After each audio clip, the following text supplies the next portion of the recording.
Hello दोस्तों, कैसे हैं। स्वागत है हमारे YouTube चैनल में।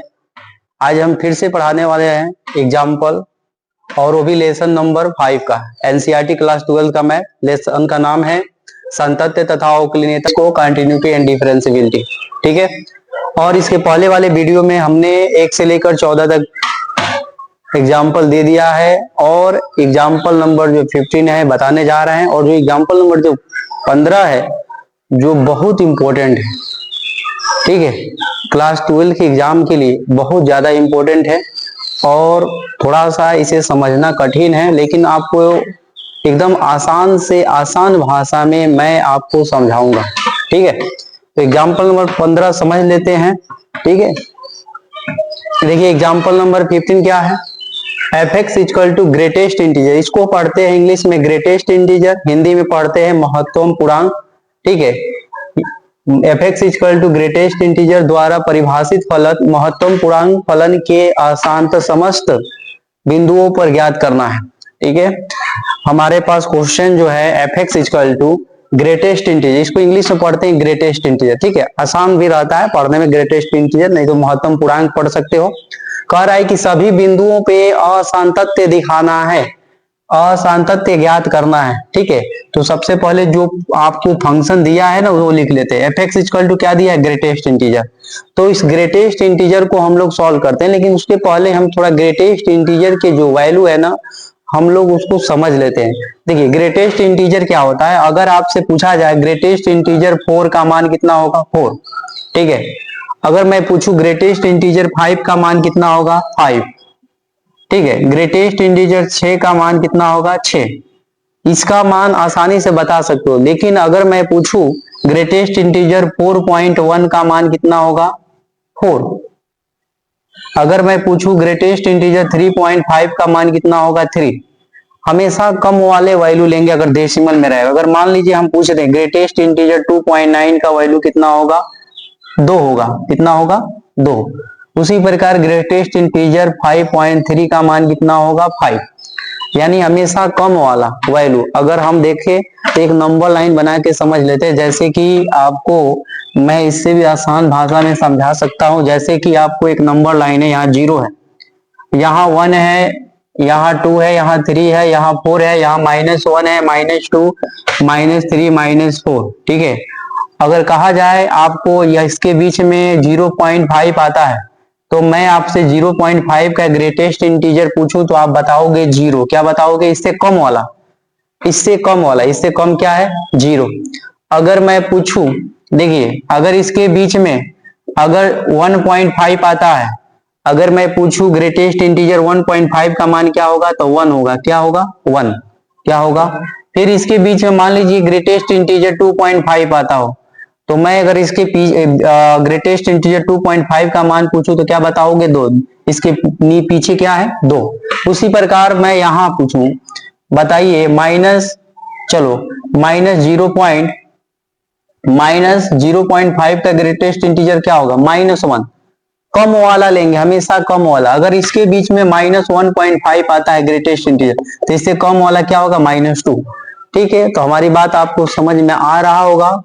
ठीक, लेकिन कुछ ज्यादा दिमाग में जोड़ नहीं देना है, आपको सिंपली समझना है क्या कि अगर मैं पूछूं ग्रेटेस्ट इंटीजर 1.3 का मान क्या होगा, 1, कम वाला। ठीक है, उसी प्रकार इसमें जो वैल्यू आएगा आपको सॉल्व करने के लिए मैं दूंगा। जैसे कि आएगा एक बार आएगा वैल्यू। ठीक है, एक बार मान लीजिए आपसे मैं पूछूं C प्लस H का मान क्या होगा, समझ जाइए कि C का मान है 1 और H का मान 0.5। जब इनको हम ऐसे नंबर में जोड़े तो ये क्या होगा, प्लस 1.5 हो जाएगा, और इसका ग्रेटेस्ट इंटीजर क्या होगा, 1 आएगा। उसी तरह मैं बताना ये चाहता हूं कि मान लीजिए C जो है ना एक नंबर है, एक पूर्णांक होगा, एक पूर्णांक क्या होगा, एक पूर्णांक होगा। ठीक है, और जो H होगा ना एक डेसिमल में, दशमलव में कोई संख्या होगा, कुछ भी मान सकते हैं, दशमलव 0.1, 0.3, 0.5, 0.6, 0.7, 0.8। आप 0.1 से लेकर 0.9 तक कुछ भी आप सोच सकते हो इस H के बारे में। ठीक है। तो मान लो हमारे पास सी का मान कुछ भी 1 2 3 4 5 6 कुछ भी सोच सकते हो। तो अगर सी का मान मान लीजिए 1 है और एच का मान 0.5 है, तो मैं उनके जगह पे रखा, तो हमारे पास जोड़ने पे क्या आएगा 1.5 और 1.5 का मान क्या हो जाएगा 1। उसी प्रकार मैं सी प्लस एच का ग्रेटेस्ट इंटीजर पूछूंगा तो क्या बताएंगे आप, सी बताएंगे। क्या बताएंगे, सी। समझ में आ रहा होगा। फिर से मैं आपको एक बार और समझा देता हूं। देखिए, फिर मैं एक बार और समझा देता हूं। देखिए, सी का मान लीजिए कोई पूर्णांक मान लीजिए, पूर्णांक, धनात्मक पूर्णांक ऋणात्मक कुछ भी मान सकते हो, और एच का मान लो 0.6। मैं इसके जगह पे रखूं 2 प्लस 0.6, आप इनको ऐड करोगे तो 2.6 आएगा, और इसका ग्रेटेस्ट इंटीजर क्या होगा 2। अभी इसके पहले मैं समझाया भी हूं। तो ग्रेटेस्ट इंटीजर क्या होगा 2। उसी प्रकार आप ध्यान से देखो, सी के जगह पे क्या लिखोगे 2 और एच के जगह पे क्या लिखोगे 0.6। ये बस समझने के लिए लेते हैं, लिखेंगे नहीं, बस समझने। आप कुछ समय के लिए इमेजिंग कर लीजिए कि उसके जगह पे 2 है, 0.6 है। तो मान लीजिए, ध्यान से देखिए, जब सी के जगह पे 2 है और एच के जगह पे 0.6 है, तो हमारा ग्रेटेस्ट इंटीजर क्या आया है 2। उसी प्रकार आप 2 को क्या माने हो सी, तो हमारा ग्रेटेस्ट इंटीजर क्या आ जाएगा सी। यानी आप अपने माइंड में बैठा लो, अगर सी प्लस एच लिखूंगा तो ग्रेटेस्ट इंटीजर सी लिखिएगा। ठीक है। अब देखिए, जब मैं आपको ये कहूं सी माइनस एच बताओ, सी माइनस एच का ग्रेटेस्ट इंटीजर बताओ, तो मैं आपको समझा दूं। अगर मान लो ये 2 है और ये 0.5 है, तो हम इसके जगह पे रख दे 2 और इसके जगह पे लिख दे 0.5, और जब इसको घटाएंगे तो 1.5 आएगा। तो अब मैं पूछूं आपसे ग्रेटेस्ट इंटीजर 1.5 का मान क्या होगा, तो आप क्या बताओगे 1। क्या बताओगे 1। तो आप बताओ सी के जगह पे क्या माने हो 2, हमारा ग्रेटेस्ट इंटीजर क्या आया 1, यानी 2 से एक कम। उसी प्रकार सी से एक कम, यानी सी माइनस 1। क्या लिख लोगे, सी माइनस 1। फिर मैं समझा दे रहा हूं एक और एग्जाम्पल लेके, जैसे कि आपको मैं समझा दूं। मान लो ग्रेटेस्ट सी का मान 3 है और ग्रेटेस्ट एच का मान 0.7 है। जब मैं सी के जगह पे 3 रखूं और एच के जगह पे 0.7 रखूं, जब मैं घटाऊं तो क्या होगा 2.3 आएगा।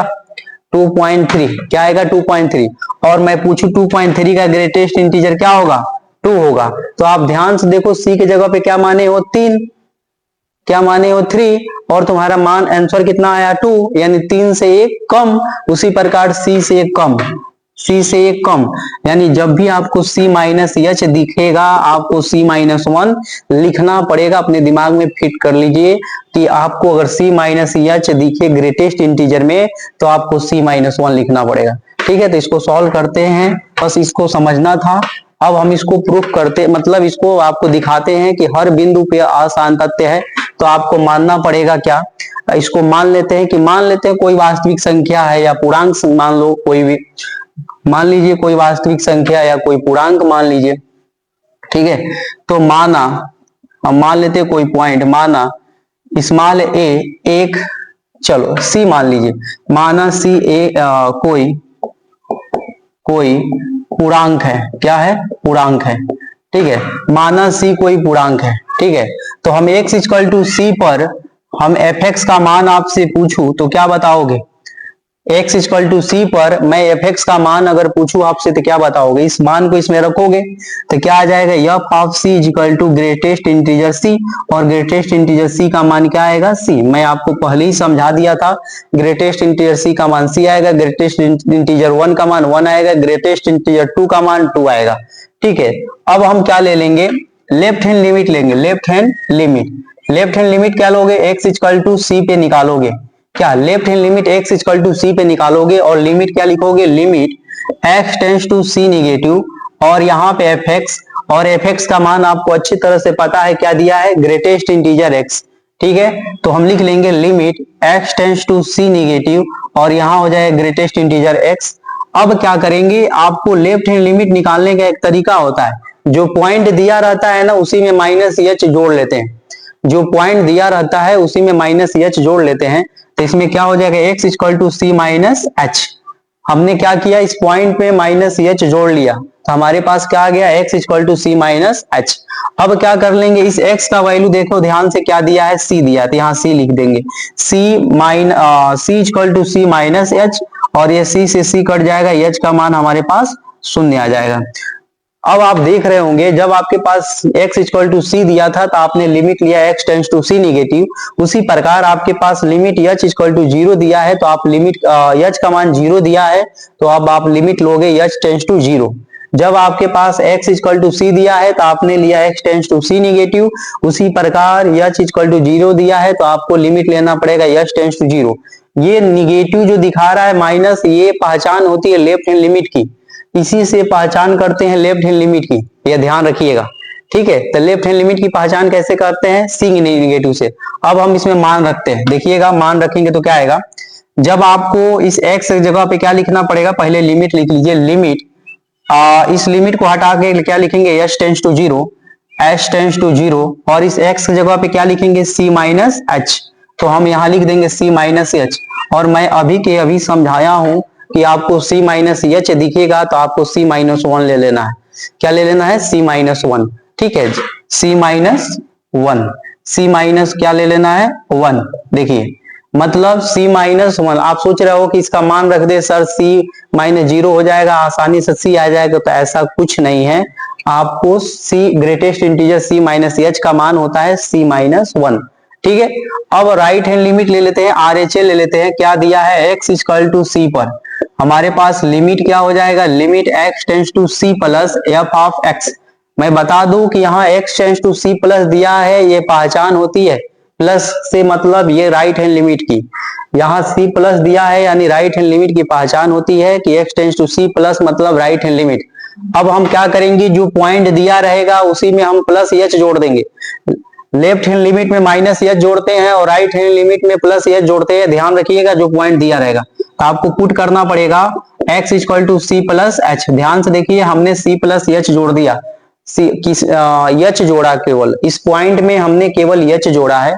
अब आप ध्यान से देखो कि x इक्वल टू सी का मान क्या दिया है, c दिया है तो आप यहाँ c लिख लीजिए, तो क्या होगा, c equal to C plus h हो जाएगा, c से c कट जाएगा, h का मान जीरो हो जाएगा। अब हम क्या करेंगे, x इक्वल टू सी का x का मान c दिया था तो आपने पॉइंट लिमिट ले लिया x tends to C plus, उसी प्रकार h इक्वल टू जीरो दिया है तो आपको लिमिट लेना पड़ेगा h टेंड्स टू जीरो, ठीक है। तो ले लेते हैं, इस लिमिट को हटा देते हैं तो हमारे पास क्या होगा, limit h tends to zero, h tends to zero, और थोड़ा सा यहाँ पे एक स्टेप और आगे बढ़ लेते हैं, limit x tends to C plus fx का मान दिया है greatest integer x, greatest integer x। अब आप ध्यान से देखो इस ग्रेटेस्ट इंटीजर x के जगह पे हम c प्लस एच रखेंगे, तो यहाँ c प्लस एच रख लो तो आपको क्या होगा, c प्लस एच। मैंने आपको बताया भी था कि c प्लस एच का मान ग्रेटेस्ट इंटीजर के अंदर रहे तो आपको क्या लेना है, c लेना है, क्या लेना है, c। आप ध्यान से देखोगे एफ ऑफ c का मान c आया है, लेफ्ट हैंड लिमिट का मान c माइनस वन आया है और राइट हैंड लिमिट का मान c आया है। आपका लेफ्ट हैंड लिमिट बराबर नहीं है इसलिए हम कहेंगे यह सातत्य नहीं है, ठीक है। तो हम लिख देंगे F of C not equal to left hand limit, not equal to left hand limit और not equal to right hand limit. मतलब लेफ्ट हैंड लिमिट जो है ना ही एफ ऑफ सी के बराबर है ना ही राइट हैंड लिमिट के बराबर है, तो हम कह सकते हैं क्या, अतः x इक्वल टू सी पर x इक्वल टू सी पर फलन असांतत्य है, असांतत्य है, असांतत्य है। आपको यही दिखाना था, असांतत्य दिखाना था। देखिए आपके क्वेश्चन में लिखा भी था कि असांतत्य, ये बहुत इंपॉर्टेंट है क्लास 12 के एग्जाम में, और थोड़ा सा दिमाग लगा के, ध्यान से दिमाग लगा के थोड़ा सा समझेंगे ना एकदम समझ में आएगा, क्योंकि ग्रेटेस्ट इंटीजर बच्चों को बहुत दिक्कत करता है, तो मैं अच्छे से एकदम समझाया हूं, ठीक है।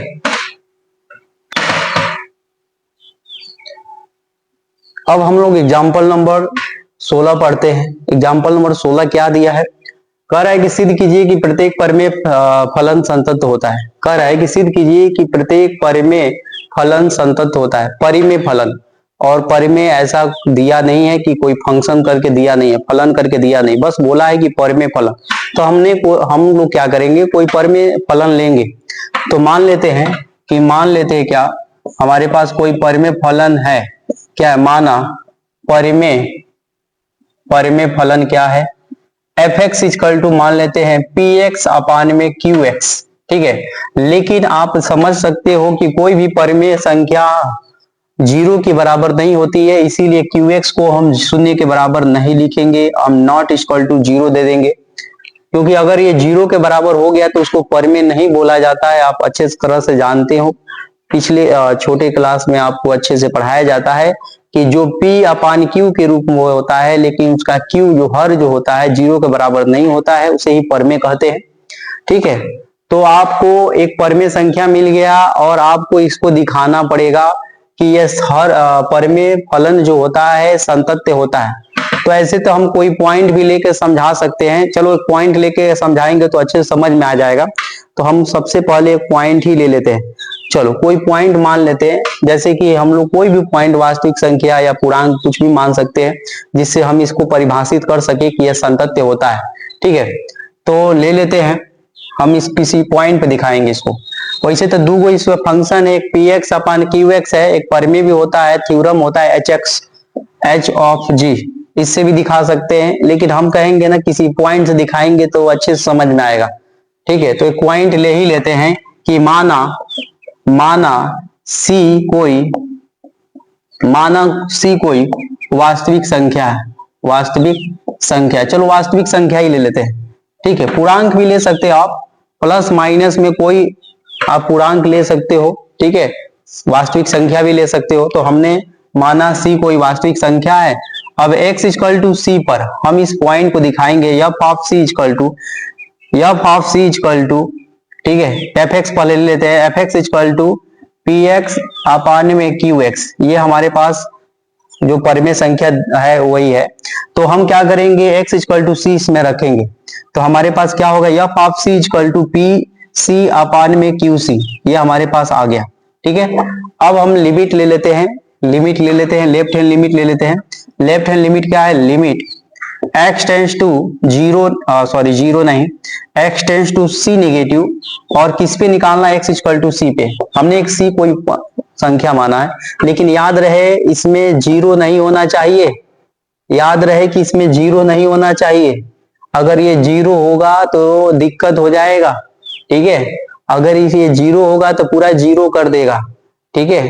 तो इसमें कोई जीरो नहीं होना चाहिए, ठीक है, इसमें कोई जीरो संख्या नहीं होनी चाहिए, नहीं तो अगर जीरो का यहाँ रखोगे पूरा जीरो तो जीरो कर देगा, तो फिर ये परिमेय संख्या नहीं होगा, ठीक है। जीरो को छोड़ के बात कर रहे हैं, ठीक है। तो x इक्वल टू सी पर हम x tends to C negative ले लिए हैं, और हम इस पे दिखाते हैं, ठीक है। क्या होगा, यहाँ पे एफ एक्स ले लेते हैं और फिर limit x tends to C negative, और एफ एक्स का मान क्या है, पी एक्स अपान में क्यू एक्स। मैं यहाँ लिख भी दिया हूं कि यह जीरो के बराबर नहीं होगा, उससे आपको स्पष्ट में आ रहा होगा, समझ में आ रहा होगा कि शून्य के बराबर ये नहीं होना चाहिए, नहीं तो इनफाइनाइट वैल्यू देगा और परिमेय संख्या नहीं होगा। तो आप समझ सकते हो, तो माना सी कोई वास्तविक संख्या है, ठीक है, उसमें हम जीरो नहीं लेंगे, बस ये ध्यान रखना। Limit x tends to C negative p x upon q x दिया है। अब हम क्या करेंगे, थोड़ा सा लेफ्ट हैंड लिमिट निकालने का जो तरीका है वो अपना लेते हैं, नहीं तो आप डायरेक्ट इसमें पुट करो, डायरेक्ट आप पुट करो, क्या करो, पुट करो, सी का मान यहाँ पुट करिए तो क्या होगा, पी सी अपान में क्यू सी। ध्यान से देखो, एफ ऑफ सी का मान वही है और ये भी आपका मान वही आया है। अब राइट हैंड लिमिट ले लेते हैं, ठीक है। राइट हैंड लिमिट क्या हो जाएगा, limit x equal to C पे निकालना है हमें, right hand limit x equal to C पे हमारे पास लिमिट क्या हो जाएगा, limit x tends to C plus और F of x, limit x tends to C plus, और हम क्या कर लेंगे, इसको क्या कर लेंगे, हम दिखा देंगे यहाँ px अपान में qx, क्योंकि fx का मान px और qx है। अब आप c रख लो इसमें, तो क्या आ जाएगा, p ऑफ c बोल सकते हो और q ऑफ c बोल सकते हो, q ऑफ c। ध्यान से देखोगे आप, f ऑफ c का मान, लेफ्ट हैंड लिमिट का मान, राइट हैंड लिमिट का मान, तीनों आपस में बराबर है, तो हम कह सकते हैं कि f of c equal to left hand limit और equal to right hand limit आपस में बराबर है। तो अतः x इक्वल टू c पर फलन क्या है, फलन सातत्य है, ठीक है। देखिए आसानी से आ गया, ठीक है। हमने क्या किया, एक पॉइंट लेके प्रूफ कर दिया। आपको अगर लग रहा हो कोई अलजेब्रिक फंक्शन लेकर कोई परिमेय संख्या ले या जाए और रख के प्रूफ कर दिया तो आप कर सकते हो, लेकिन हम ऐसे कोई फलन मानते हैं जिसमें सारे परिमेय संख्या आ जाए। इसीलिए अगर प्रॉपर कोई एक फलन लेके आप प्रूफ करोगे तो दिक्कत होगा। कोई लड़का कहेगा कि सर जी आप इस तरह का फलन ले लो, सर इस तरह का समीकरण ले लो, इस तरह का द्विघात बहुपद ले लो, तो दिक्कत होगा। इसीलिए हम वैसे ही मानेंगे जिसमें सारे आपके परिमेय संख्या आ जाए। ठीक है, तो ये हमारे पास आ गया। अब हम लोग एग्जाम्पल नंबर 17 देखते हैं। 17 एग्जाम्पल नंबर क्या है? साइन फलन के सांतत्य पर विचार कीजिए। ये बहुत बहुत इंपॉर्टेंट है क्वेश्चन, समझ जाइए, ये बहुत बहुत इंपॉर्टेंट है, आपकी क्लास 12th की एग्जाम के लिए बहुत ज्यादा इंपॉर्टेंट है। ये आपको कंसेप्ट सिखाएगा, समझ जाइए। त्रिकोणमितीय अनुपात जो 6 होते हैं ना, 6 पे कंसेप्ट देगा आपको। और आप 5.1 जो एक्सरसाइज एनसीईआरटी का जब उसको सॉल्व करोगे ना, उसमें मिलेगा, लेकिन उसका cos x का मिलेगा। यहाँ साइन के दिया, उसमें cos x दिया है। ठीक है, तो इसको हम लोग समझ लेते हैं। बहुत सरल भाषा में बहुत सरल तरीके से आपको मैं बताऊंगा। सबसे पहले आपको क्या करना है, इसको कुछ मान लीजिए। क्या एफ एक्स इक्वल टू, मान लीजिए f x equal to sine x कर लीजिए, क्योंकि यस आई यानी साइन लिया है, तो आप f x equal to sine x मान लीजिए। और आपके पास ऐसा कोई बिंदु नहीं है जिसपे आप इसको निकालोगे। तो जब वो आपके पास कोई बिंदु नहीं दिया है तो आप क्या करोगे, अपने तरफ से कोई वास्तविक संख्या मान लेते हैं, जिससे हम इस पे डिफाइन कर सके, सॉल्व कर सके। ठीक है, तो ले लेते हैं, मान लेते हैं कि माना सी कोई वास्तविक संख्या है। क्या है? वास्तविक संख्या है। माना सी कोई वास्तविक संख्या है। ठीक है, माना सी कोई वास्तविक संख्या है, हम इसी पे दिखाएंगे। उसके बाद क्या करेंगे, हमारे पास पॉइंट आ गया एक्स इक्वल टू सी पे। अब एक्स इक्वल टू सी पे इस फंक्शन को, इस फलन को आपको दिखाना पड़ेगा। तो F of X equal to क्या हो जाएगा, साइन एक्स, और इसमें रखोगे तो F of C equal to sine C. ठीक है, तो F of C equal to sine C आ गया। अब क्या करेंगे, आपको लेफ्ट हैंड लिमिट निकालना पड़ेगा, राइट हैंड लिमिट निकालना पड़ेगा। अगर तीनों बराबर आ गया तो आप कह सकते हो कि यह जो फंक्शन है, यह जो फलन है, सांतत्य है किस पे, एक्स इक्वल टू सी पे, और सी क्या है, एक वास्तविक संख्या है। तो सिंपल तरीके से आपको एकदम बताया जा रहा है, F x equal to sine x माने हैं, और उसके बाद हमने मान लिया है कि माना सी कोई वास्तविक संख्या है। सी के जगह पे आप कुछ भी ले सकते हो, स्मॉल ए, small B, small C, small D, कुछ भी ले सकते हो, मान सकते हो। एक्स इक्वल टू सी पे हम इस पॉइंट बना लिए हैं। अब इस सी का मान हमने इसमें रखा है, पहले f x equal to sine x लिख लिया है, उसके बाद इसमें अंदर एफ सी लिखा है, उसके बाद साइन सी आ गया। अब हम लेते हैं लेफ्ट हैंड लिमिट, और किस पे, एक्स इक्वल टू सी पे, एक्स इक्वल टू सी पे। तो हमारे पास लिमिट क्या हो जाएगा, limit x tends to C negative, और F of X, F of X आ जाएगा। क्या आ जाएगा, एफ ऑफ एक्स। ठीक है, एफ ऑफ एक्स आ जाएगा। उसके बाद क्या करेंगे, लेफ्ट हैंड लिमिट आ जाएगा, तो हमारे पास क्या करेंगे, एफ एक्स का मान लिखेंगे। लिमिट क्या हो जाएगा, limit x tends to C negative, f x का मान क्या है, साइन एक्स, यहां लिख लेते हैं साइन एक्स। ठीक है, और लेफ्ट हैंड लिमिट निकालने का एक तरीका होता है। क्या तरीका होता है, जब वो पॉइंट होता है ना, उसमें माइनस एच जोड़ लेते हैं। तो आप क्या करो, जो पॉइंट दिया है ना एक्स इक्वल टू सी, उसमें आप क्या करोगे, माइनस एच जोड़ लोगे। क्या जोड़ लोगे, माइनस एच, और एक्स के जगह पे क्या लिखोगे, C, C equal to C minus H, या सी से सी कट जाएगा और एच का मान शून्य आ जाएगा। एच का मान क्या आ जाएगा, शून्य आ जाएगा। जिस प्रकार आपकी पॉइंट में एक्स इक्वल टू सी दिया था, आपने लिमिट लिया एक्स टेंड्स टू सी, उसी प्रकार आपको पॉइंट में एच इक्वल टू जीरो दिया है, तो आपको लिमिट लेना पड़ेगा एच टेंड्स टू जीरो, क्योंकि अब इसका काम नहीं है, इनको हटा देंगे, इसीलिए इसको लिया गया है। तो हम लिमिट ले लेंगे, limit h tends to zero, और इस एक्स के जगह पे आपको क्या लिखना पड़ेगा, सी माइनस एच, सी माइनस एच, और यहाँ सी माइनस एच। आप सभी जानते हो कि सी माइनस ए माइनस बी का, साइन ए माइनस बी का फॉर्मूला क्या होता है।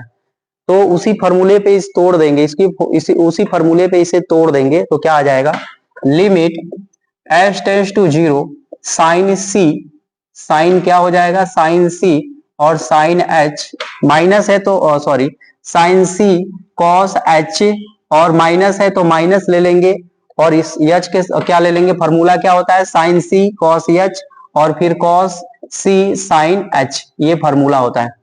अब क्या करते हैं, इस लिमिट का वैल्यू इसमें पुट करेंगे। जब लिमिट का वैल्यू पुट करोगे, ये लिमिट हट जाएगा, जहां जहां एच दिख रहा होगा आपको रखना पड़ेगा, sign C into cos zero, फिर कॉस सी इंटू में साइन जीरो, आप सभी जानते हो कि cos 0 का मान क्या होता है 1, क्या होता है 1 होता है। फिर cos c, और आप सभी जानते हो sin 0 का मान क्या होता है 0। इसको गुणा करोगे cos c में तो 0 हो जाएगा, तो हमारे पास आएगा क्या sin c। तो आप देख रहे हो कि f ऑफ c का मान sin c आ गया और लेफ्ट हैंड लिमिट का मान sin c आ गया। अब राइट हैंड लिमिट निकालते हैं। राइट हैंड लिमिट क्या होगा, RHL क्या होगा, x इक्वल टू सी पे हमें सॉल्व करना है, तो लिमिट क्या होगा, limit x tends to c plus, और यहाँ लिख लेंगे f ऑफ x, फिर लिमिट क्या हो जाएगा x tends to c plus, और fx का मान क्या है sin x। अब हम क्या करेंगे, जो पॉइंट दिया रहता है उसमें प्लस h जोड़ लेते हैं, तो कर लेते हैं put x equal to c plus h। और देखिए ध्यान से x का मान क्या दिया c, तो आप यहाँ c रख लो, c equal to c plus h, c से c कट जाएगा, चलो मैं यहाँ लिख देता हूँ, c से c कट जाएगा, h का मान क्या आ जाएगा, शून्य आ जाएगा, h का मान क्या आ जाएगा शून्य, h का मान क्या आ जाएगा शून्य। अब आपको ध्यान से देखेंगे x इक्वल टू c दिया है तो आपने लिमिट लिया x टेंस टू c, उसी प्रकार h इक्वल टू 0 दिया है तो आपने लिमिट क्या लेंगे, लिमिट h टेंस टू 0, और इस x के जगह पे आपको क्या लिखना पड़ेगा c प्लस h, तो यहाँ पे क्या हो जाएगा साइन c प्लस h। अब साइन a प्लस b का फॉर्मूला तोड़ते हैं, लिमिट क्या हो जाएगा h tends to 0, sine a plus b का फॉर्मूला क्या होता है साइन c, और कॉस, देखिए c प्लस h में है तो c प्लस h में लिखेंगे साइन c, और क्या लिखेंगे कॉस h प्लस में कॉस c इंटू में साइन h, ठीक है साइन h। अब हम क्या करेंगे, जो लिमिट दिया है h टेंस टू 0 इसमें रखेंगे, जो लिमिट दिया है h टेंस टू 0 इसमें रखेंगे, तो हमारे पास क्या हो जाएगा लिमिट h टेंस टू 0। देखिए साइन c है तो साइन c में मान तो पुट नहीं होगा, लेकिन कॉस h के जगह पे हम 0 रख सकते हैं, यहाँ 0 ले लेते हैं। फिर यहाँ पे cos c दिया है तो cos c लिख लेते हैं प्लस में cos c, और यहाँ साइन h दिया है तो h के जगह पे हम लिख लेंगे शून्य। फिर हमारे पास लिमिट क्या हो जाएगा h tends to 0, h tends to क्या हो जाएगा शून्य, और साइन 0 का मान देखिए जब लिमिट अप्लाई कर देते हैं ना तो लिमिट जो वर्ड लिखा है वो हट जाता है, तो देखिए हमारे पास क्या हो जाएगा साइन c, और cos 0 का मान 1 आएगा, प्लस को ये पूरा 0 हो जाएगा, क्योंकि साइन 0 का मान पूरा 0 होता है, और 0 से किसी भी संख्या से गुणा करोगे या किसी फलन में, फंक्शन में, ट्रिग्नोमेट्री में, तो पूरा 0 हो जाएगा। हमारे पास मान क्या होगा साइन c। तो हम ध्यान से देखेंगे कि f ऑफ c का भी मान साइन c, और लेफ्ट हैंड लिमिट का भी मान sine c, right hand limit का भी मान साइन c, तो हम कह सकते हैं f of c equal to left hand limit equal to right hand limit. और आप क्या बोल सकते हो, यहां से हम इसको बंद कर लेते हैं और लिख देंगे अतः x इक्वल टू c पर हमारा जो फलन है क्या है, सातत्य है, सातत्य है, फलन जो है सातत्य है, ठीक है। अब हम लोग एग्जाम्पल नंबर 18 देखते हैं। 18 नंबर एग्जाम्पल बहुत अच्छा क्वेश्चन है, एक तरह से देखा जाए तो इम्पोर्टेंट भी है, और देखा जाए तो एनसीईआरटी के जो एग्जाम्पल है ना सारा इम्पोर्टेंट है। इसमें 20 एग्जाम्पल है, 20 के 20 आपको कॉन्सेप्ट सिखाएगा। तो हमारे पास क्वेश्चन क्या है, सिद्ध कीजिए कि फलन f x equal to 10x एक संतत फलन है, ठीक है। तो हमारे पास ऐसा कोई पॉइंट नहीं दिया है जिससे मैं आपको बताऊं, लेकिन हम इसको सॉल्व करेंगे, सिद्ध करेंगे कैसे। F x equal to 10x दिया है ना, 10x को क्या लिख सकते हो आप, sine x upon cos x लिख सकते हो। लेकिन एक चीज और है, cos x equal to not, cos x not equal to 0, cos x 0 के बराबर नहीं है। अगर 0 के बराबर हो जाएगा ना तो फिर ये सिद्ध नहीं कर पाएंगे आप, क्योंकि आपको सिद्ध करना है। कभी भी हर 0 के बराबर नहीं होता है, डिनोमिनेटर कभी 0 के बराबर होता ही नहीं। तो अगर हो जाएगा तो परिमेय संख्या नहीं कहा जाएगा, ठीक है। देखिए तो हमने 10x को क्या कर दिया, sign x upon cos x में तोड़ दिया, और कॉस एक्स को बोला है कि 0 के बराबर नहीं है। अभी की अभी मैं अभी दिखाया हूं कि साइन एक्स सभी बिंदुओं पे सातत्य है, दिखाया हूं। तो आपको बस कॉस को दिक्कत है, कॉस ही डर है, कॉस को ही दिखाएंगे। तो मैं आपको कहूंगा कि कॉस के लिए एक पॉइंट याद कर लीजिए, क्योंकि कॉस उस पॉइंट पे कभी सातत्य होता ही नहीं है। आप इस पॉइंट को याद रखिए, आप इस पॉइंट को याद रखिए, नहीं याद रखेंगे तो गलत हो जाएगा क्वेश्चन। देख लो x का मान अगर 0 रख दोगे तो x का मान क्या आएगा π/2। सॉरी, इस n का मान अगर 0 पुट कर दोगे आप n इक्वल टू 0 से स्टार्ट करो, 0 1 2 3। जब आप 0 रखोगे तो x का मान क्या आ जाएगा π/2, और जब आप x के जगह पे π/2 रखोगे तो cos 0 हो जाएगा, cos 0 हो जाएगा, π/2 का मान cos 0, और sin π/, का मान 1, 1/0 का मान इनफाइनाइट आ जाएगा। यानी यहां जब अप्लाई करोगे sin पाई, और यहाँ भी π/2, और यहाँ भी अप्लाई करोगे π/2, इनका मान 1, इनका मान 0, और इनफाइनाइट देगा। देखो परिभाषित है, इसीलिए इस पॉइंट, कोई कहेगा सर 1 रख के देखिए, तो रख लो ना, 1 रखोगे 3π/2, 3π/2 भी रखोगे तो इनफाइनाइट आएगा। इसीलिए इस पॉइंट को याद रखो कॉस में, क्योंकि कॉस इस पॉइंट पे असांतत्य होता है। इस पॉइंट को छोड़ के सभी बिंदुओं पे सातत्य है कॉस, लेकिन एक ऐसा ही पॉइंट है जो इस पे कॉस असांतत्य होता है। इसलिए हमें आपको इस क्वेश्चन को सिद्ध करना है कि सातत्य है, इसलिए इस पॉइंट को आपको बताना पड़ेगा कि कॉस इस बिंदु पे असांतत्य है। ठीक है, इसलिए आपको बताना पड़ेगा कॉस इस बिंदु पे असांतत्य है। ठीक है, तो हम कहेंगे इस पॉइंट को आप याद कर लो, आपके लिए फायदा करेगा। जब एक्सरसाइज का क्वेश्चन लगाओगे ना तो ऑटोमेटिक आपके दिमाग में आ जाएगा। तो देखिए, तो हमारे पास एक पॉइंट मिल गया है। ठीक है, तो पहले हम लोग इस पॉइंट को लिख लेते हैं, और लिखने के बाद हम एक वैसा बिंदु मानेंगे जिससे हम इसको दिखा सके कि सातत्य है। ठीक है, तो लिख देंगे cos x, आपको लिख दिया गया है cos x 0 के बराबर नहीं है, लेकिन एक चीज और लिखेंगे, अतः x equal to not 2n x equal to not 2n plus 1 π/2, x equal to not 2n plus 1 π/2, मतलब इस बिंदु के x के बराबर नहीं होना चाहिए। अतः x equal to not 2n plus 1 π/2, मतलब x का मान 2n प्लस 1 π/2 के बराबर नहीं होना चाहिए। क्यों नहीं होना चाहिए आपको मैं बता दिया हूं, क्योंकि इस बिंदु पे असांतत्य हो जाएगा, इसीलिए ध्यान रखिए ये होगा। अब आपके पास पॉइंट मानना पड़ेगा, माना c कोई वास्तविक संख्या है। क्या है? वास्तविक संख्या है। देखिए एकदम स्पष्ट तरीके से हम बता रहे हैं ताकि आपको एक चीज समझ में आए। हमने क्या किया, fx इक्वल टू 10x दिया था, 10x को तोड़ दिया sin x अपान cos x। आप सभी जानते हो कि हर कभी 0 के बराबर नहीं होता है, डिनोमिनेटर कभी 0 के बराबर नहीं होता है। अगर 0 के बराबर हो जाएगा तो परिमेय संख्या नहीं होगा। उसके बाद हमें पता चला कि x का मान 2n प्लस 1 π/2 नहीं रहना चाहिए, नहीं तो अगर रखोगे तो x का मान क्या हो जाएगा, π/2 आएगा, 3π/2 आएगा, और जब आप रखने जाओगे यहाँ पे मान तो cos का मान 0 आएगा, और 0 जब आएगा तो इनफाइनाइट देने लगेगा। जब इनफाइनाइट देने लगेगा तो यह असंतत्य हो जाएगा। ठीक, अभी मैं दिखाया भी हूं करके इस चीज को। ठीक है, दिखाया भी हूं इस चीज को मैं। n का मान कहां से रखना स्टार्ट करोगे, 0 से। 0 1 2 3 रखते जाओ, जितना रखना है रखते जाओ। ठीक है, इसीलिए इस पॉइंट पे असंतत्य है, इसलिए इस पॉइंट को नहीं लेना है। और माना c कोई वास्तविक संख्या है, इस c में ये नहीं आएगा, इस बात को दिमाग में फिट कर लीजिए, c में यह नहीं आना चाहिए। ठीक है, अब हमारे पास पॉइंट आ गया c पर, हमें क्या दिखाना है, fx equal to sine x upon में cos x। जब आपको इसमें c रखा जाएगा, जब आप इसमें c रखेंगे तो f of c sine c हो जाएगा, cos c हो जाएगा। फिर आप क्या करोगे, लेफ्ट हैंड लिमिट लोगे, किस पे, लेफ्ट हैंड लिमिट लेंगे किस पे, x इक्वल टू c पर। और जब c पे लिमिट लोगे तो लिमिट क्या होगा, x tends to c negative f of x। उसके बाद fx का मान क्या है, लिमिट x टेंड्स टू, चलो हम लिख लेते हैं, fx का मान क्या है, limit x tends to c negative, और fx का मान है साइन x अपान में cos x। ठीक है, साइन x अपान में cos x।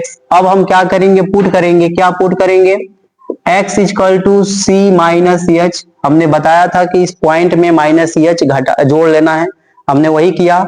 और x का मान क्या दिया है, c, तो आप रख दो c equal to c minus h, c से c कट जाएगा, h का मान क्या आ जाएगा, शून्य। ठीक है, h का मान क्या आ जाएगा, शून्य। आपके पास x का मान क्या आ गया, c माइनस एच।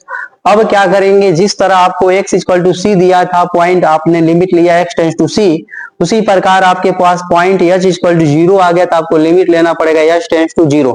ठीक है, लेते हैं, सॉल्व करते हैं।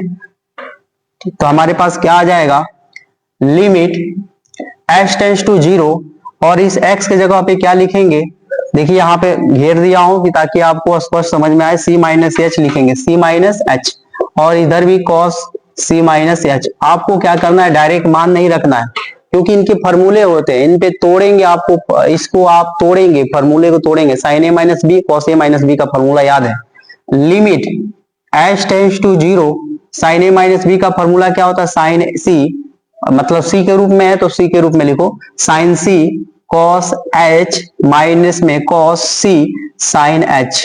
ठीक है, इनको ब्रैकेट में कर लेते हैं, फिर कॉस सी माइनस एच का फॉर्मूला तोड़िए, तो cos C into cos H, minus है तो प्लस लिख लीजिए, sine C into sine H, sine H. ठीक है, साइन एच। उसके बाद क्या करेंगे, मान रखेंगे। ठीक है, जहां जहां एच दिख रहा है वहां वहां जीरो रख लीजिए, तो देखिएगा साइन सी इंटू में क्या हो जाएगा, कॉस जीरो, माइनस में कॉस सी इंटू में साइन जीरो, अपान में cos C sign, cos H के जगह पे क्या लिखोगे, एच के जगह पे केवल क्या लिखोगे, जीरो, फिर यहाँ पे साइन सी और साइन जीरो। ठीक है, ये हो गया। जहां जहां कॉस जीरो है वहां वहां वन रख लो, क्योंकि कॉस जीरो का मान वन होता है और साइन जीरो का मान जीरो होता है। तो देखिएगा साइन सी और कॉस जीरो का मान वन, साइन जीरो का मान जीरो, तो पूरा जीरो हो जाएगा, और कॉस सी का सी रहेगा, देखिए कॉस जीरो का मान वन तो वन रहेगा, और प्लस में साइन जीरो है तो पूरा जीरो रखोगे तो पूरा जीरो हो जाएगा। तो आपके पास वैल्यू क्या आ जाएगा, आपके पास वैल्यू क्या आ जाएगा, हमारे पास वैल्यू हो जाएगा साइन सी कॉस सी। तो आप ध्यान से देखोगे कि एफ ऑफ सी का भी मान साइन सी अपान कॉस सी है, और लेफ्ट हैंड लिमिट का भी मान साइन सी अपान कॉस सी है। अब राइट हैंड लिमिट निकालते हैं। राइट हैंड लिमिट क्या है, आरएचएल निकालते हैं एक्स इक्वल टू सी पर, एक्स इक्वल टू सी पे आरएचएल निकालते हैं एक्स इक्वल टू सी पे, तो निकालेंगे क्या आएगा, limit x equal to C plus f of x. उसके बाद क्या आएगा हमारे पास, लिमिट, चलिए लिख लेते हैं यहीं पे, limit x tends to C plus, हमारे पास वैल्यू क्या है, साइन एक्स अपान में कॉस एक्स। ठीक है, साइन एक्स अपान में कॉस एक्स। उसके बाद आपको क्या करना पड़ेगा, पुट करना पड़ेगा x equal to C plus h. क्यों पुट करना पड़ेगा, ये रूल है, ये रूल है लेफ्ट हैंड लिमिट सॉल्व करने का, c में प्लस एच आपको जोड़ लेना है। फिर x का मान क्या है, c, तो यहाँ c लिख लेना है, c equal to C plus h, c से c कट जाएगा, h का मान जीरो, h का मान क्या आ जाएगा, शून्य आ जाएगा। अब आप क्या करोगे, इस पॉइंट को हटाओगे, वहां पे लिखोगे जीरो। ठीक है, तो हमारे पास क्या होगा, limit h tends to zero, और जहां x है वहां पे क्या लिखोगे, c प्लस एच, तो साइन c प्लस एच, और नीचे क्या हो जाएगा, cos c प्लस एच। अब हम क्या करेंगे, limit h tends to zero, sine c plus h का मान क्या है, साइन c प्लस एच का मान क्या है, sine c into cos h, और प्लस में cos c sin h। ठीक है, आप सभी को फॉर्मूला याद है। अब देखिए, तो cos c प्लस h का फॉर्मूला तोड़ दीजिए, cos c इंटू में cos h माइनस में sin c इंटू में sin h। ठीक है, हमने आप दिखा दिया कि फॉर्मूला सारा तोड़ दिया। अब इसको थोड़ा मिटा लेते हैं, जगह कम है तो इसको मिटा के हम दिखा देते हैं। ठीक है, इसको मिटा लेते हैं, थोड़ी सी मिटा लेते हैं बस यहां तक, और हम लोग दिखा लेते हैं। देखिए हमारे पास क्या आ गया, limit h tends to zero, और देखो तो आप इसका वैल्यू इसमें रखो, h का मान उसमें रखो, तो क्या आ जाएगा, जब आप मान रखोगे तो लिमिट हट जाता है, तो क्या होगा, साइन c, और यहाँ पे हो जाएगा cos जीरो, प्लस है, प्लस लिख लो, cos c साइन जीरो, अपान में नीचे क्या है, cos c, और cos h है तो h के जगह पे आप रखोगे जीरो, तो cos जीरो हो जाएगा, माइनस है तो माइनस लिख लीजिए, साइन c, और साइन h है तो h के जगह पे क्या लिखोगे, शून्य। ठीक है, साइन c cos जीरो का मान वन होता है, आप सभी जानते हो, साइन जीरो का मान जीरो, तब जीरो यहां रखोगे तो पूरा जीरो हो जाएगा। फिर cos c, यहाँ भी cos जीरो है तो cos जीरो का मान वन होता है, और यहाँ साइन जीरो है तो साइन जीरो रखोगे तो पूरा जीरो कर देगा, ये यहाँ जीरो हो जाएगा। तो आप ध्यान से देखोगे, साइन c अपान cos c। ठीक है, हमारे पास आ गया। लेफ्ट हैंड लिमिट भी आपका आया है साइन सी अपान कॉस सी, और राइट हैंड लिमिट भी आया है साइन सी अपान कॉस सी। तो आप आसानी से बोल सकते हो क्या, आप आसानी से बोल सकते हो क्या, आप कह सकते हो कि f of C equal to left hand limit equal to right hand limit, और उसके बाद बोल सकते हैं अतः एक्स इक्वल टू सी पर फलन क्या है, सातत्य है, सातत्य है, सातत्य है। ठीक है, और देखिए ये प्रूफ करना था ना, ये आपका प्रूफ हो गया। क्या करना था, प्रूफ करना था ना, ये प्रूफ हो गया। अब एग्जाम्पल नंबर हम लोग 19 देखते हैं। 19 नंबर एग्जाम्पल क्या है, एक थ्योरम पे क्वेश्चन है। ठीक है, एक थ्योरम है, एग्जाम्पल में दिया है, उसी पे क्वेश्चन दिया है कि दर्शाइए कि f x equal to sine x square द्वारा परिभाषित फलन एक संतत्य फलन है।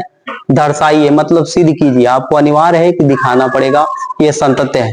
तो सबसे पहले आपको मैं बता दूं, इसमें दो फलन दिया है, दो फलन दिया है, कंबाइन है। तो जब भी आपके क्वेश्चन में दो फलन कंबाइन कर देना तो उसको आपको थ्योरम पे लगाना पड़ेगा।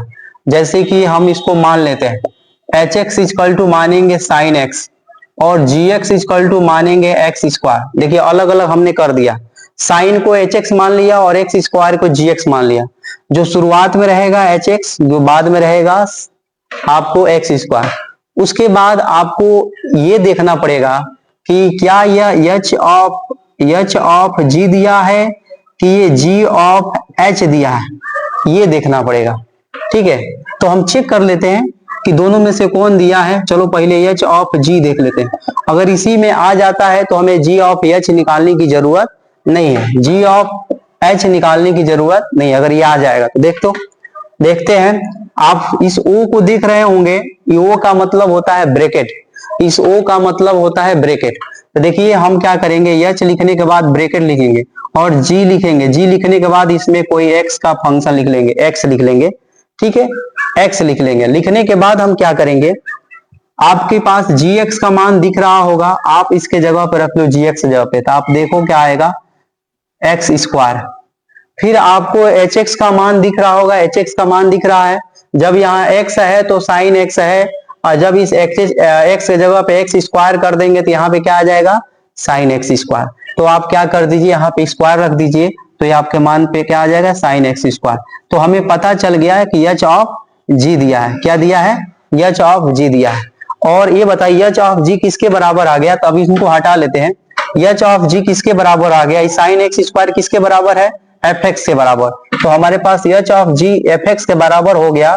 तो हम कह देंगे कि एच एक्स जो है, एच एक्स जो है एक सांतत्य फलन है, सांतत्य फलन है। तो जी एक्स भी एक सांतत्य फलन है। जब दोनों सांतत्य है, एच सांतत्य है, जी सांतत्य है, तो एफ एक्स भी क्या होगा, सांतत्य होगा। तो अतः एफ एक्स भी एक सांतत्य फलन है। ये हम आसानी से प्रूफ कर लिए, ये हम आसानी से क्या कर लिए, प्रूफ कर लिए। ठीक है, एक थ्योरम बेसिस क्वेश्चन था, हमने दिखा दिया। अब 90 नंबर देखते हैं, 90 सॉरी लास्ट क्वेश्चन 20 नंबर जो है उसको देख लेते हैं, समझ लेते हैं। ठीक है, अब हम लोग एग्जाम्पल नंबर 20 देखते हैं, 20, जो इस एग्जाम्पल का सबसे अंतिम सवाल है, इस एग्जाम्पल का सबसे अंतिम एग्जाम्पल है, उदाहरण है। ठीक है, इसको सॉल्व कर लेते हैं। और अभी तक जितने भी आपको क्वेश्चन बताया गया एकदम कंसेप्ट फुल बताया गया है। आप बस वीडियो में शुरू से अंत तक लगे रहिए और समझते रहिए। जहां न समझ में आए वहां कमेंट करिए, आपको दोबारा समझाया जाएगा। ठीक है, तो एग्जाम्पल नंबर 20 देखते हैं। कंसेप्ट क्या दिया है, कह रहा है कि दर्शाइए कि फलन f x equal to mod में 1 minus x plus mod x फिर होल मॉड है द्वारा परिभाषित फलन यफ, जहां एक्स एक वास्तविक संख्या है और एक संतत्य फलन है। ठीक है, ये आपके क्वेश्चन दिए हैं और हम इसको सॉल्व करते हैं। सबसे पहले इनको प्रूफ करना है। ठीक है, तो एफ एक्स इक्वल टू दिया क्या है, मॉड में whole mod 1 minus x plus mod x whole mod. ठीक है, अब क्या कर लेते हैं, जैसे आपको पिछले वाले कंसेप्ट को मैं समझाया था प्रमेय पे, थ्योरम पे, उसी थ्योरम पे मैं इसको बताऊंगा। इसके अंदर को आपको एच एक्स मानना पड़ेगा। क्या मानना पड़ेगा, एच एक्स। और जो अंदर फिर मॉड लगा है, देखिए इसमें मॉड लगा है, इसको हम जी एक्स मान लेंगे, क्योंकि यहाँ दो फंक्शन काम करने लगा। एक मॉड वाला, एक छोटा मॉड वाला, तो एक बड़ा मॉड वाला अलग, एक छोटा मॉड वाला अलग। ठीक है, तो इसको हम पूरा एक hx मान लिए, छोटे वाले को gx मान लिए। अब आपको h ऑफ g दिख ही रहा है, मैंने अभी बताया है इसी पे। o का मतलब आप सभी जानते हो क्या होता है, o का मतलब होता है ब्रैकेट, g का मतलब gx मान लेंगे। आप ध्यान से देख रहे होंगे कि gx का मान क्या है, मॉड x। आप इस gx जगह पे रख लो, तो रख लोगे कि तो क्या आएगा, h ब्रैकेट में यहाँ पे आ जाएगा मॉड x। आप सभी देख रहे होंगे कि एच एक्स इक्वल टू मान क्या है, 1 माइनस एक्स प्लस 1x। जब यहाँ x है तो ये दिया है, जब इस x में मोड लग जाएगा तो इस पूरे में मोड लग जाएगा। तो आप देखो यहाँ h मॉड x है, तो यहाँ मोड लगाना पड़ेगा ना, तो क्या होगा, पूरे में मोड लगाना पड़ेगा, इस पूरे में। तो 1 minus x plus mod x। ठीक है, तो आप देख रहे हो कि आपका जो क्वेश्चन है किसके जैसा आ गया, fx के जैसा। तो मैं यहाँ fx लिख दूंगा, तो h mod x, h of mod x equal to fx। तो देख रहे हो कि आपका hx के बराबर आ गया fx के बराबर, और जब बराबर आ गया तो आप आसानी से कहोगे सातत्य है। लेकिन सबसे पहले हम hx को दिखाएंगे, हम लिखेंगे hx एक संतत फलन है, संतत फलन है। उसके बाद इसलिए gx भी एक संतत फलन है। तो जब hx हो गया संतत फलन, gx हो गया संतत फलन, तब आप कह सकते हो अतः fx भी एक संतत फलन है। क्योंकि जो सॉल्व की हो hx और gx को मिलाकर fx आ गया, जब दोनों संतत आ गया ये दोनों, तो fx भी संतत हो गया और आसानी से आपका ये प्रूफ हो गया। ठीक है।